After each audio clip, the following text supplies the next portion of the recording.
जय श्री राम। प्रिय साथियों, आज आपको मैं नारद संहिता का एक श्लोक बताता हूं। मेष राशि गते जीवे त्वितिर मेष विनाशनम शस्य वृद्धि प्रजारोग्यम वृष्टि कृषक सम्मता। साथियों, जो यह नारद संहिता का श्लोक है, यह अपने आप में बहुत यूनिक है और अपने आप में बहुत ही बड़ा वृहद रूप का अर्थ रखता है। इसको इस प्रकार से समझिए कि नारद संहिता में कहा गया है कि मेष राशि में जब भी बृहस्पति देव का आगमन होता है तो भेड़ बकरियों का नाश होता है, कृषि के लिए लाभकारी वर्षा होती है। मगर अगर क्षेत्र वाइज देखें तो क्षेत्रानुसार जो स्थिति बनती है, उत्तर पूर्वी क्षेत्रों में इतनी वर्षा हो जाती है कि वह लाभकारी वर्षा कई कई बार परेशानी का भी कारण बन जाती है। और बहुत सी बार ऐसे समय देखने को मिलते हैं जहां पर को कृषक भूमि जो है वह बंजर रूपी आकार या इस रूप को धारण कर लेती है, क्योंकि वहां वर्षा न होने के कारण, वहां वर्षा की कमी होने के कारण भी इस समय पर कृषि योग्य जो भूमि है वह कहीं ना कहीं प्रॉब्लमेटिक हो जाती है और किसानों के लिए नुकसान का कार्य भी करती है। अब मैं आपको आगे और बताऊंगा इस श्लोक को डिकोड करते हुए कि जब भी इस प्रकार की स्थिति बनती है, जब मेष राशि में बृहस्पति देव का आगमन होता है, तो सब 7 प्रकार की जो इंतियां होती है, 7 प्रकार की इंतियों से वहां पर भय का आगमन होता है, भय विराजमान होता है। सबसे पहले अतिवृष्टि, दूसरा जो इसमें भय रहने का जो फैक्टर रहता है वह है अनावृष्टि, फिर है चूहों की अधिकता, इसके बाद टिड्डी की वृद्धि, इसके बाद तोते की वृद्धि, और साथ ही में अगर अगला पॉइंट देखूं, दूसरे राष्ट्र द्वारा स्वराष्ट्र का राजनीतिक, आर्थिक और धार्मिक शोषण एवं दमन। साथ ही में जो 7वां पॉइंट है वह है गृह युद्ध। साथियों, आप अपने आसपास के क्षेत्र के जो ज्योतिषी हैं या यूट्यूब में बहुत लंबे समय से सुन रहे होंगे, 22 अप्रैल को एक इस प्रकार के योग का निर्माण होने जा रहा है जो हमारी देश दुनिया के लिए बिल्कुल भी अच्छा नहीं है। आज मैं इस योग के बारे में एक वृहद चर्चा करने आप सभी के सम्मुख उपस्थित हूं। साथियों, मैं आपको बताऊंगा कि जो देवगुरु बृहस्पति हैं, इस समय पर फिलहाल अगर मैं उनकी स्थिति देखूं वर्तमान में, वह मीन राशि में सूर्य देव के साथ विराजमान है। सूर्य देव अपना जो राशि परिवर्तन है वह 12 अप्रैल को करेंगे, वह मेष राशि की ओर अग्रसर हो जाएंगे। अग्नि तत्व प्रधान वाली मेष राशि में जब सूर्य देव का आगमन होता है तो कहते हैं कि एक प्रकार से आगजनी की घटनाएं जो अरिद्र नक्षत्र के मंगल के कारण हो रही होती है उसमें कुछ बहुत और तीव्रता आ जाती है। पर साथ ही में यहां पर अगर पूर्ववत स्थिति में पहले से आप देखेंगे कि राहु देव भी विराजमान है, तो सूर्य देव का यहां पर कोई ग्रहण नामक दोष लग जाता है। यानी कि इस माह अगर मैं अप्रैल की बात करूं तो आप देखेंगे कि 20 अप्रैल को सूर्य ग्रहण लगेगा, और सूर्य ग्रहण जब भी लगता है राहु द्वारा या केतु द्वारा वह ग्रसित होता है। इस बार जो यह ग्रहण होगा वह राहु द्वारा ग्रसित होगा। साथियों, 22 तारीख की जो स्थिति बनेगी 22 अप्रैल को, उस समय देवगुरु बृहस्पति अपना गमन करेंगे लंबे समय के लिए। वह अपनी मीन राशि से निकल करके मेष राशि की ओर निकल के आएंगे। मेष राशि में जहां पूर्ववत स्थिति में 22 तारीख को पहले से ही सूर्य देव, राहु देव और बुध देव विराजमान होंगे, वहां पर को बुध देव वक्री अवस्था में होंगे 21 डिग्री में, और इस समय पर वो भरणी नक्षत्र के तृतीय चरण में होंगे। राहु देव जब वक्री अवस्था के 10 डिग्री पे होंगे तो उनका जो उस समय पर नक्षत्र होगा वह अश्विनी का चतुर्थ चरण होगा, और सूर्य देव 7 डिग्री में इस प्रकार की स्थिति बनाएंगे कि अश्विनी की तृतीय चरण में होंगे। इस बात को समझिए कि जो अश्विनी नक्षत्र है वह केतु का नक्षत्र होता है। साथ ही में अगर मैं बात करूं यहां पर जब गुरुदेव यहां अश्विनी के प्रथम चरण में प्रवेश करेंगे तो वह मंगल देव का नक्षत्र होता है, क्योंकि अश्विनी का प्रथम चरण मंगल का है। अश्विनी के जो आधिपत्य देवता है या उनके जो स्वामी है मैं कहूंगा वह है केतु। हर नक्षत्र के 4 चरण होते हैं, ये आप सभी को मालूम है। तो प्रथम चरण अश्विनी का मंगल को डिनोट करेगा, और चतुर्थ चरण जो कि राहु देव अश्विनी नक्षत्र के चतुर्थ चरण में यहीं पे बैठे हुए हैं, तो वह चंद्रमा को डिनोट करेगा। अब आप इस बात को इस प्रकार से समझिए कि जो स्थितियां बनेगी वह हमारे भारत देश में किस प्रकार से प्रभावित करेगी चीजों को, और भारत के साथ साथ विश्व में वह कैसे प्रभावित करेगी। मैं आप सभी के सामने, आप सभी के कंप्यूटर स्क्रीन पे यहां पर भारत देश की कुंडली रख रहा हूं और उसके वर्तमान गोचर की मैं स्थितियों को देख रहा हूं कि वर्तमान गोचर व्यवस्था यहां किस प्रकार से भी बनेगी। आप देखेंगे कि इस कुंडली में अभी यहां पर द्वादश भाव में मंगल देव विराजमान है 20 डिग्री पे। साथ ही में अगर मैं बात करूं चतुर्थ भाव में यहां पर को केतु देव वक्री अवस्था में 10 डिग्री में है। शनि देव अपने अष्टम भाव में यहां पर को इस समय कुंभ राशि में है 10 डिग्री के साथ। बाकी चंद्र शुक्र यहां पर को एकादश भाव में अभी विराजमान, यहां पर को 22 तारीख को विराजमान रहेंगे। साथियों, जो मैंने आपको शुरू में एक श्लोक बताया था नारद संहिता का, अब उसको डिकोड करने का, अब सही तरीके से जो एक स्टेप बाय स्टेप हमने जो तोड़ा था उसको अब आपको समझाते हुए हम चलते हैं। देखिए, जब भी यहां पर बताया गया कि मेष राशि में बृहस्पति देव का आगमन होता है, जो कि कहीं ना कहीं एक नकारात्मकता भरा संदेश लेकर के आता है। तो आपको मैं बता दूं, सबसे पहले जो पहला पॉइंट बनता है कि मेष राशि के लोगों के लिए बड़ा परेशानी वाला यह समय रहने वाला है। इसकी जो अवधि रहेगी 22 अप्रैल से लेकर अक्टूबर माह के मध्य तक रहेगी। तो इस प्रकार की जो स्थिति बनेगी, इस प्रकार की स्थिति में मेष राशि वाले जो हैं वह सबसे ज्यादा करियर से जूझेंगे, व्यापार से जूझेंगे और हो सकता है कि बहुत प्रकार की परेशानियों से जूझे। साथ ही में अब यहां पर को अगर मैं इस कुंडली में यह भी देखता हूं कि जो यहां पर बृहस्पति देव के संग राहु देव जब बैठेंगे तो गुरु चांडाल दोष भी बनेगा। अब देखिए, मैंने बताया कि अतिवृष्टि होगी, अनावृष्टि होगी, साथ ही में जो मैंने टिड्डी, तोते, चूहों की अधिकता भी बताई है, भेड़ बकरियों का नाश भी बताया है। जब भी यह योग बनता है उसके 12-15 दिन पहले से ही अपने प्रभाव देना शुरू कर देता है। होगा क्या इस पीरियड पे, आप सुन रहे होंगे बार बार, बहुत प्रकार की परेशानी होगी। बिल्कुल होगी, इस प्रकार के योग बन रहे हैं क्योंकि दूसरे राष्ट्रों द्वारा स्वराष्ट्र का राजनीतिक और आर्थिक धार्मिक शोषण एवं दमन होने की संभावना इसमें रहती है। यह केवल भारत देश के लिए नहीं कहूंगा, यह विश्व के अंदर किसी भी देश के अंदर पर को जरूर होता है। तो इस प्रकार के पीरियड में कभी भी अप्रैल से जो अक्टूबर का पीरियड रहेगा, सबसे पहले वह जो भी मेष राशि, इसके अलावा अगर मैं बात करूं मेष राशि के अलावा यहां पर को सिंह राशि, इसके अलावा तुला राशि और धनु राशि, इस राशि से प्रधान जो देश है उन देशों के अंदर इस समय पर को आप देखेंगे उस राष्ट्र के जो राष्ट्राधिपति है, भले राष्ट्रपति हो भले प्रधानमंत्री हो, या तो उनके पद को नुकसान होने की अवस्था बन जाएगी, या फिर हो सकता है उनके स्वास्थ्य को वृहद रूप से छवि उनकी जो है कहीं ना कहीं प्रॉब्लमेटिक आएगी। स्वास्थ्य रूप से बहुत ज्यादा डाउनफॉल उनके साथ हो सकता है। और कई बार ऐसा हो जाता है कि जो देश के बहुत बड़े राजनयिक लोग हैं या बहुत बड़ी छवि के बहुत नंबर 1 नंबर 2 की पोस्ट में बैठे हुए जो लोग होते हैं, इन राशि से प्रभावित जो देश होते हैं इनके अंदर पर को, तो कहीं ना कहीं उन्हें भी परेशानियां यहां पर को मृत्यु तुल्य कष्ट देखने को जरूर मिल जाता है। स्वयं के साथ भी होता है या परिवार के अन्य घर के लोगों के साथ भी ये चीजें देखने को मिलती है। अब मैंने यहां पर को अगर भारत देश की कुंडली खोली है तो यहां पर को आप इसको समझिए, गुरु चांडाल दोष यानी कि राहु के संग जब बृहस्पति आते हैं, तो अभी मैं आपको बताऊं, इससे पूर्व यह जो देखने को मिला था 2008 की आपको मंदी याद होगी। इसके बाद अभी आपको याद होगा कि 2020-21 में क्या हुआ था, सेम यही योग थे। तो कहने का अर्थ, अब शनिदेव अपनी तीसरी दृष्टि से बृहस्पति और राहु यानी कि यहां पर को गुरु चांडाल दोष को देखेंगे।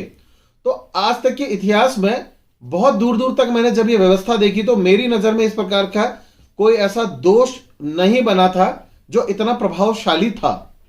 तो आपको मैं बताऊं, एक तरफ से तो कह सकते हैं कि कड़वा था, दूसरी तरफ से आपने पीने के लिए पानी मांगा तो लोगों ने नीम के पत्ते डाल के भीगा हुआ पानी आपको पिला दिया। ये ऐसा समय है कि कहते हैं एक तो कड़वा ऊपर से नीम चढ़ा, ये एक शब्द इसमें बोला जाता है।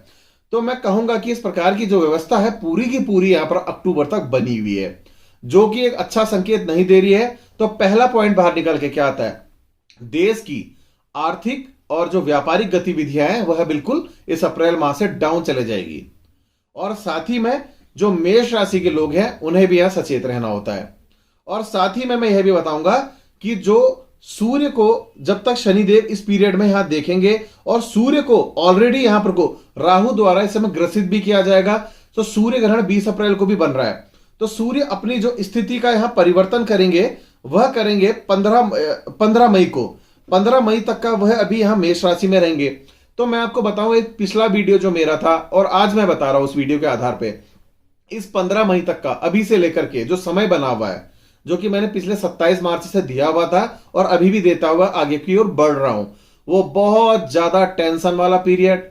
देश के उच्च पद आसीन व्यक्तियों को कुछ ना कुछ मृत्यु तुल्य कष्ट भी यहां मिल सकता है और देश के राजा के प्रति बहुत बड़ा षड्यंत्र भी बनेगा। षड्यंत्र वो हो सकता है उनके पार्टी के लोगों के द्वारा भी हो जाता है और कई बार ऐसा हो जाता है इस प्रकार की स्थितियों में, देश के जो आपसी लगे हुए जो रीजन्स हैं, जो दूसरे देश लगे हुए हैं, वो हमारे देश को नुकसान पहुंचाने की कोशिश कर सकते हैं। और साथ ही में जो ऐसे राजा को जब कष्ट मिलता है तो शनि द्वारा मिलता है, शनि राजनीति का भी पार्ट है, तो राजनीतिक रूप से हो सकता है कहीं उनको भी परेशानी, देश के राजा को या राजा समान पदों में जितने भी लोग बैठे हैं नंबर 1 2 पे, उन्हें दिक्कतें आ सकती है। भले वो प्रधानमंत्री तुल्य पद हो, भले वो राष्ट्रपति तुल्य पद हो, भले वो मुख्यमंत्री तुल्य पद हो, देश के जो अगर सीडीएस अगर यहां पर को देख ले वो, मतलब कुछ भी कह सकते हैं, जो देश के बहुत बड़े उच्च पदासीन व्यक्ति हैं, किसी भी क्षेत्र में अगर आगे पड़े हुए हैं, जिस भी क्षेत्र के वह सूर्य है, तो कहीं ना कहीं प्रॉब्लमेटिक अवस्था उनके साथ आ सकती है। साथ ही में अब मैं अगला पॉइंट भी यहां रखूंगा कि बृहस्पति देव ऑलरेडी यहां पर को अस्त हो रहे हैं, प्रथम चरण में है, मंगल के नक्षत्र में बैठे हैं, क्योंकि अश्विनी चरण का जो प्रथम चरण है वो मंगल देव का है। तो बृहस्पति शनि की युति बनेगी तो एक भीषण जो अग्निकांड जो चल रहे हैं और बड़ा भीषण, या कह सकते हैं कि कहीं ना कहीं पर को भूकंप बहुत बड़े तरीके के स्तर का आ सकता है। और इसी पीरियड में यहां पर को मैं बता रहा हूं आपको, इस देश के साथ साथ दुनिया के जो कोने होते हैं, स्पेशली उत्तर पूर्वी कोने, ये मैं स्पेशली देख रहा हूं, या उत्तर पूर्वी हिस्सों को कहें, और साथ ही में कह सकते हैं साउथ ईस्ट यानी कि दक्षिण पूर्वी जो हिस्से हैं, कुल मिला के उत्तर पूर्वी और दक्षिण पूर्वी, इन राज्यों में एक वृहद स्तर के भूकंप, या फिर कह सकते हैं कि आगजनी की घटनाएं, या फिर कह सकते हैं कि साथ ही में ज्वालामुखी फटना कहते हैं, इन रीजन्स पे इस प्रकार की स्थितियां भी यहां उत्पन्न हो जाती है। सेना को नुकसान होता है, सेना के प्रति कहीं ना कहीं षड्यंत्र बनता है, देश की सेना को चुनौती होती है। साथ ही में यहां पर को अब मैं आपको बताऊं दूसरी चीज क्या होगी, लोगों की एक्टिव इनकम बहुत ज्यादा परेशान वाली हो जाएगी, क्योंकि जो दूसरा हाउस है हमारा वह एक्टिव इनकम का होता है सभी व्यक्ति का। तो आप इस बात को ऐसा समझिए, दूसरे भाव में जब इनकी पंचम दृष्टि पड़ेगी, क्योंकि शनिदेव की यहां पर को सप्तम दृष्टि पड़ेगी, और साथ ही में बृहस्पति देव और राहु देव की अपनी जो दृष्टियां हैं वह बृहस्पति देव की ही दृष्टियां उनके पास भी होती है। तो यहां पर को पंचम दृष्टि से द्वितीय भाव को देखेंगे तो सबसे पहले आप सभी की वाणियां खराब होगी।